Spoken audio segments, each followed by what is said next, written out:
എനിക്ക് സർപ്രൈസ് ആയ ഒരു എക്സ്പീരിയൻസ് ഉണ്ടായിരുന്നു. മുമ്പ് നമ്മൾ ട്രെയിനിങ്ങിന് പോയ ഒരു കമ്പനിയിൽ നിന്ന്. അവിടെ ഇപ്പോൾ ട്രെയിനിങ്ങിന് പോയി നമ്മൾ അവിടുത്തെ എച്ച്ആർ മാനേജറായിട്ട് പരിചയപ്പെട്ടു വന്നപ്പോൾ അവർ എക്സ്പ്ലെയിൻ ചെയ്തൊരു സംഗതി, അവർ പാരൻസിന് പൈസ അയക്കും. ആ പൈസ അയച്ചതിൻ്റെ പ്രൂഫ് എംപ്ലോയീസ് അവിടെ കൊടുക്കണം.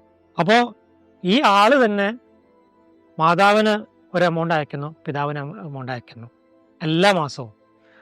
അതിന് പുറമെ എഡ്യൂക്കേറ്റഡ് ആയിട്ടുള്ള അല്ലെങ്കിൽ ക്വാളിഫൈഡ് ആയിട്ടുള്ള സ്പൗസ്, ഭാര്യമാർ വീട്ടിൽ ചെറിയ കുട്ടികളുള്ള കാരണം ജോലിക്ക് പോകാൻ പറ്റുന്നില്ല, അവർക്കൊരു എമൗണ്ട് കൊടുക്കുന്നു.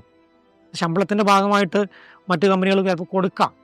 പക്ഷേ ഇത് സ്പെസിഫിക്കലി ഇങ്ങനെ കൊടുക്കുമ്പോൾ അത് അയാൾക്കും അയാളുടെ കുടുംബത്തിനും ഉണ്ടാക്കുന്ന ഒരു ഇമോഷണൽ കമ്മിറ്റ്മെൻറ്റും ഒരു ഹാപ്പിനെസ്സും ഉണ്ട്. അത് ശരിക്കും പറഞ്ഞു കഴിഞ്ഞാൽ ആ ബിസിനസ്സിൻ്റെ ഒരു ഗ്രോത്താണ്, അല്ലെങ്കിൽ ആ ബിസിനസ്സിനെ ഗ്രോത്തിലേക്ക് കൊണ്ടുപോകുന്ന ഒരു മെയിൻ ഫാക്ടറാണ്. കാരണം ആ കമ്പനിയിൽ ഞാൻ മനസ്സിലാക്കിയെടുത്തോളം 14 വർഷമൊക്കെ ആ കമ്പനിയിൽ തന്നെ വർക്ക് ചെയ്തുകൊണ്ടിരിക്കുന്ന ആളുകളുണ്ട്. അത്രയും ട്രസ്റ്റാണ്, അത്രയും കമ്മിറ്റഡ് ആണ്. അപ്പോൾ ആ ഒരു എംപ്ലോയിയുടെ ഫുൾ ഔട്ട്കം അവിടെ ആ കമ്പനിക്ക് കിട്ടുന്നു. ഇത് ശരിക്കും മറ്റ് കമ്പനികൾക്ക് നമുക്ക് അഡ്വൈസ് ചെയ്യാൻ പറ്റുന്ന, അല്ലെങ്കിൽ ഇതുപോലുള്ള സ്ട്രാറ്റജികൾ നമുക്ക് അഡ്വൈസ് ചെയ്യാൻ പറ്റുന്നൊരു സംഗതി കൂടിയാണ്.